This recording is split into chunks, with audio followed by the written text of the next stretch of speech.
Good afternoon, नमस्कार, सत श्री अकाल, राम राम, सा खमागणी, वणक्कम, प्रणाम। आप सभी का ऑल्टरनेट मीडिया में फिर से स्वागत है। हमारे साथ जुड़े हुए मनीष चौधरी। एक बहुत इंपॉर्टेंट न्यूज़ निकल कर आ रही है पाकिस्तान आर्मी की तरफ से। पाकिस्तान आर्मी ने एक बहुत बड़ी मुहिम शुरू की है और मैसिव लेवल पर हायरिंग की है।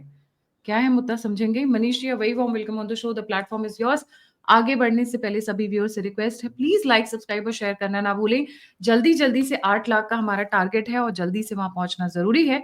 और जो लोग उदयपुर फाइल्स के लिए हमें सपोर्ट करना चाहते हैं, क्योंकि हमारा 1000 का टारगेट है, we have around 650 girls by now covered. तो हम चाहते हैं कि जो लोग हमें स्पॉन्सर करना चाहते हैं वो यूपीआई या फिर दिए हुए नंबर पर हमें कंट्रीब्यूट कर सकते हैं। अगर आपको किसी भी तरीके की दुविधा या परेशानी है तो आप मुझे ईमेल पे कांटेक्ट कर सकते हैं। इसी के साथ Manish ji, over to you. Thank you Gayatri ji. और जब हम लोग बात कर रहे हैं लड़ाई इंडिया पाकिस्तान के कॉन्फ्लिक्ट की, तो उसमें सबसे एक न्यूज़, एक स्टेटमेंट आया था इंडियन आर्med फोर्सेस की तरफ से। बहुत इंपॉर्टेंट था कि उन्होंने कहा था हमें 15 से 20% टाइम लगा फॉल्स नैरेटिव्स को फाइट करने में। और जब हम इस चीज़ को जब हम रखते हैं तो लगता है कि अरे ये सिर्फ लड़ाई के टाइम में था, वो ऑपरेशन सिंदूर चल रहा था, वहाँ पे लगा काउंटर नैरेटिव्स था, वहाँ पे चाइना के फेवर में नैरेटिव्स बिल्ड किए जा रहे थे एंड सो ऑन। लेकिन गायत्री जी, अभी सिचुएशन ये है कि यहाँ पे ये लड़ाई अब वो पूर्णतया भारत के अंदर लेकर के आ रहे हैं। और ये जो लड़ाई होगा, जो हम 1980s और बांग्लादेश लिबरेशन के बाद जो हमने देखा था कि पाकिस्तान ने ये चीज़ मान लिया कि भारत को हम सीधा सीधा लड़ाई में नहीं हरा सकते हैं, तो हम आतंकवाद का सहारा लेंगे। और इस बार उनके दिमाग में ये सेट हो गया है कि आतंकवाद का अगर सहारा लेंगे तो भारत फिर से ऑपरेशन सिंदूर करेगा। तो वो एक नए तरीके से इस लड़ाई को भारत के अंदर लेकर के आ रहे हैं। और वो तरीका ये है कि भारत में, और उसका जब मैं ये चीज़ समझाऊंगा तो समझ में आएगा कि बहुत सारी एक्टिविटीज़ जो अभी चल रही है भारत के अंदर, वो कैसे इससे रिलेटेड है। इस बार उन इस चीज़ का जिम्मा दिया गया है उनके साइबर वॉरफेयर टीम को, जो आईएसआई के अंदर आता है, जिसको आईएसआई के एक ऑफिसर लीड करते हैं। इस टीम का जिम्मेदारी ये है कि ये लोग इंडियन नेम से क्षेत्रीय, अलग अलग क्षेत्र, अलग अलग रीजन के बेसिस पे नाम बनाएंगे। कुछ होगा कि may be Kannada news in India, कुछ आपको दिखेगा तेलुगु न्यूज़ इन इंडिया, कुछ आपको दिखेगा भोजपुरी अपडेट्स। ऐसे करके अलग अलग क्षेत्र के जो भाषाएं हैं, गुजराती अपडेट्स, और ऐसे ही हैंडल्स चल भी रहे हैं। है ये एक बहुत ही ऑर्गेनाइज सेटअप है, जिसमें उनके 300 लोगों की टीम बनाई गई है। उस टीम का काम ये है कि अलग अलग भारत के क्षेत्र, भाषा, जाति, इस तरीके का आपको हैंडल्स दिखेंगे, ट्विटर हैंडल्स दिखेंगे, यूट्यूब अकाउंट्स दिखेंगे, और अलग अलग सोशल मीडिया पे। और उसका काम ये है कि इंटरनल डिवाइड क्रिएट करना। जैसे आप देखिए, जब ये आतंकवाद को इन्होंने लाया था 1980s लेट 70s में, तो वहां पे था क्या कि जैसे कश्मीर को एक फ्रंट बनाया, खालिस्तान मुद्दा को ये आगे बढ़ाया, और ऐसे एक रिलीजियस बेसिस पे वो उस चीज को रिलीजियस बेसिस पे टारगेट किया गया था कि सिख में एक्सट्रीमिज्म को लेकर के आओ, मुस्लिम एक्सट्रीमिज्म को लेकर के आओ। इस बार वो एक लेवल ऊपर जा रहे हैं, क्योंकि ऑपरेशन सिंदूर ने दिखा दिया कि उनके आतंकवादी अटैक का क्या अंजाम हो सकता है। और ये एक लेवल आगे का चीज गायत्री जी ये है कि अभी आप देख रहे हैं भारत में अधिकतर जो साउथ इंडियन इंडियन स्टेट्स हैं या फिर नॉर्थ इंडियन स्टेट्स हैं, नॉर्थ इंडियन स्टेट्स में मोस्टली आपको क्रिएट किया गया है जाति सूचक जो विभाजन है वैसा। और जो दक्षिण भारत है उसमें, वहां पे क्या हुआ है कि उसमें भाषा के ऊपर डिवीजन बहुत स्ट्रॉन्ग क्रिएट किया जा रहा है। इसी चीज को और इन्फ्लेट करने का यहाँ पे प्लान है। अब आपको दिखेगा कि ऐसे हैंडल्स, कुछ नाम जैसे कि कन्नड़ अपडेट्स, कुछ होगा तेलंगाना अपडेट्स इन तेलुगु, कुछ होगा आपको ऐसे ही क्षेत्र के आधार पे आपको अलग अलग अपडेट्स दिखेंगे, भाषा के आधार पे दिखेंगे। और पर्पस ये है कि इसमें ऐसे आपको कंटेंट आएंगे कि दो लोग, दो ग्रुप एक दूसरे से झगड़े। पर्टिकुलरली यहाँ पे टारगेट है कि मुस्लिम को नहीं भड़काओ हिंदू के अगेंस्ट, हिंदुओं को भड़काओ हिंदुओं के against, based on these 3-4 factors.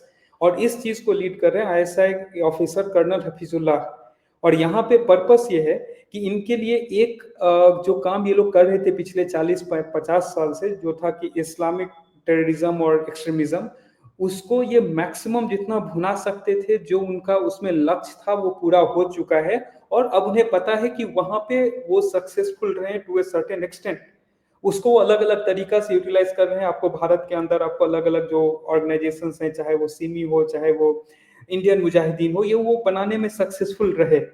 यहाँ पे अब पर्पस है कि जो 80% जो पॉपुलेशन है, उस पॉपुलेशन को इंटरनली कैसे डिवाइड क्रिएट करना। और अगर ये समझने में किसी को भी कन्फ्यूज़न हो, तो ये चीज़ बहुत ही अच्छे से सबको समझ में आ रहा होगा कि बहुत बड़े राष्ट्रीय स्तर पर किस तरीके से जातिगत जो पॉलिटिक्स है उसको हाईलाइट किया जा रहा है, and this is one of the side of doing this. आपको जो एक पॉलिटिकल स्तर पे एक कैंपेन ऑलरेडी चल रहा है, ये जो है ये है कि उसको ग्राउंड लेवल पे कैसे उसमें एक्सट्रीमिस्ट जो एलिमेंट्स होते हैं उसको क्रिएट किया जाए।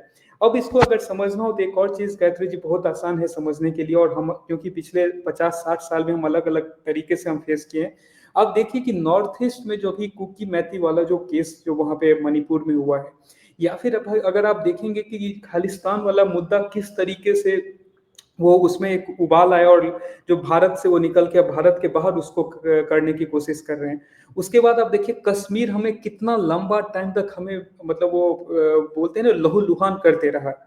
तो this is a tried and tested method कि आप किसी एक चीज को पिक कीजिए। पहले ये एक एक स्टेट ऐसे पिक कर रहे थे, अभी इनका जो एजेंडा है वो एक एक स्टेट पिक करने का नहीं, टेक इंडिया मतलब होल इंडिया और उसके बीच में उसको फ्रैगमेंट करो।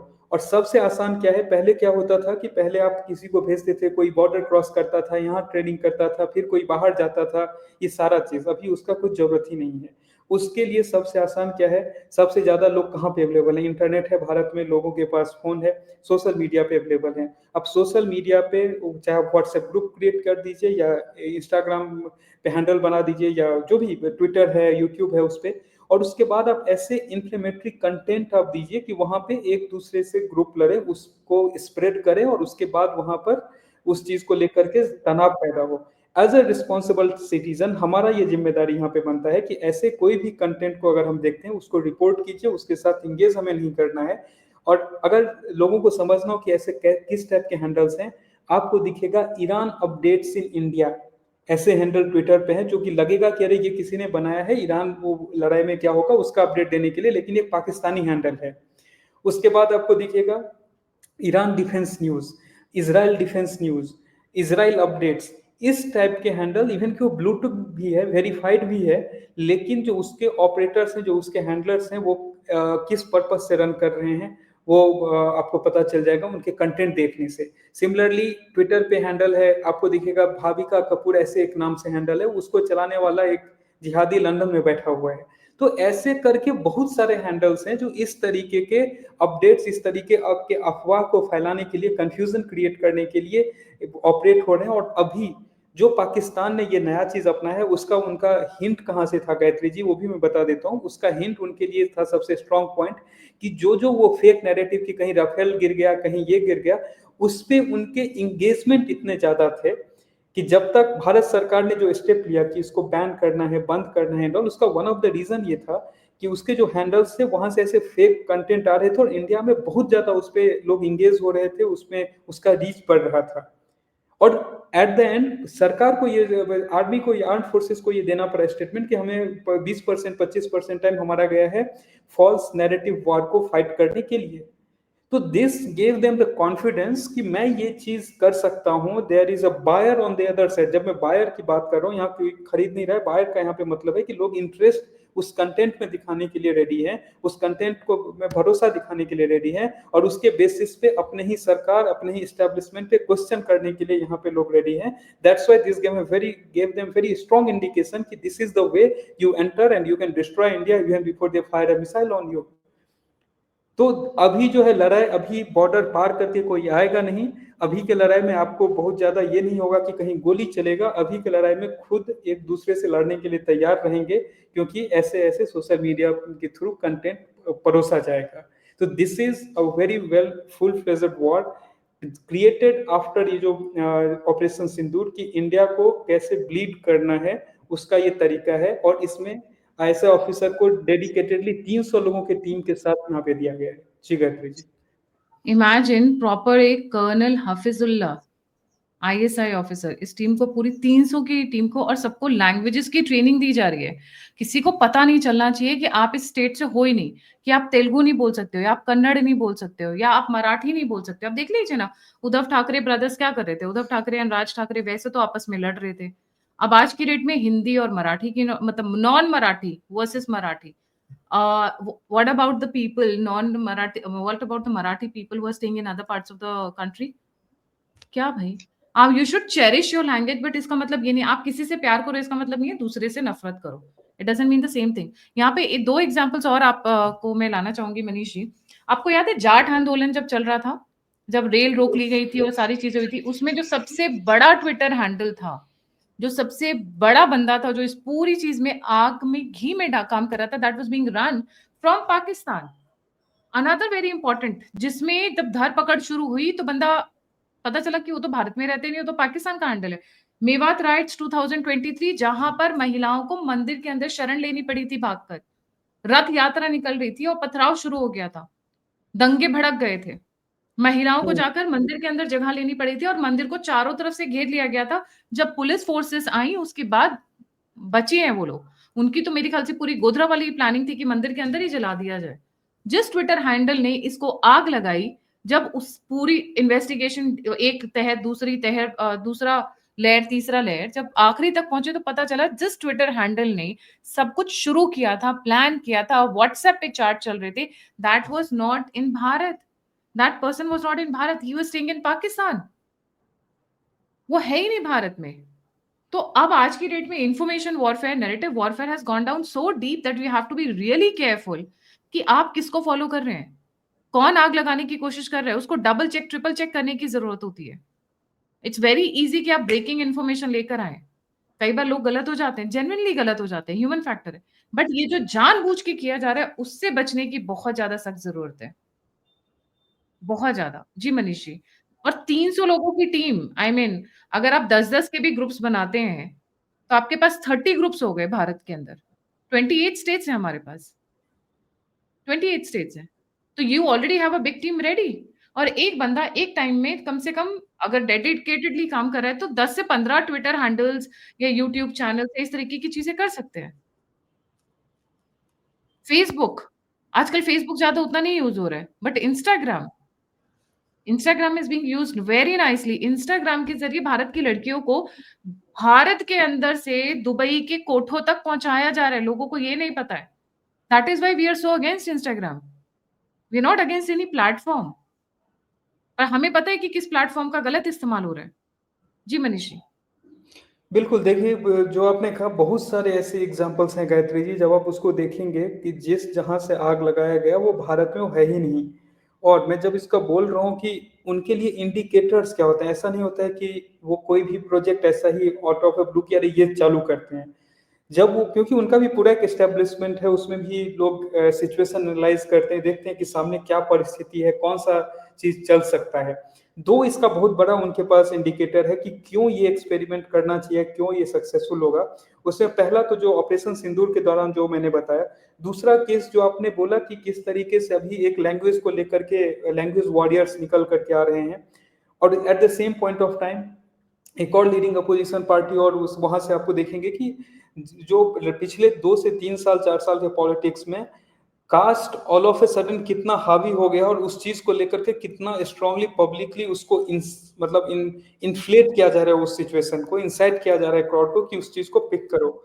ये उनके लिए इंडिकेटर्स है कि ये ऐसा चीज़ है, यहाँ पे मैं अगर इस चीज़ को नीचे से मैं हवा दूँ, तो बहुत ज़्यादा इसको ऊपर खरीदार इसके बहुत बैठे हुए हैं, जो इस चीज़ को और लपकेंगे और यूटिलाइज़ करेंगे। और 300 लोगों की टीम का सबका काम सिर्फ ये नहीं होगा हैंडल्स चलाना। उनके लिए काम है कि रिसर्च करो, कौन से ऐसे हैंडल्स हैं, कौन से ऐसे लोग हैं, किस टाइप के ऐसे कंटेंट है, क्या इनके जो पॉलिटिकल लीडर्स हैं वो स्टेटमेंट्स दे रहे हैं।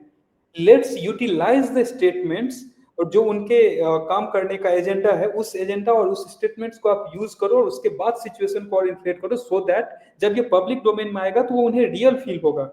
जो लोग हैं उनको सही मिलेगा कि अरे आज तो इस नेता ने ये स्टेटमेंट दिया था, देखो ये तो सही बात बोल रहा है।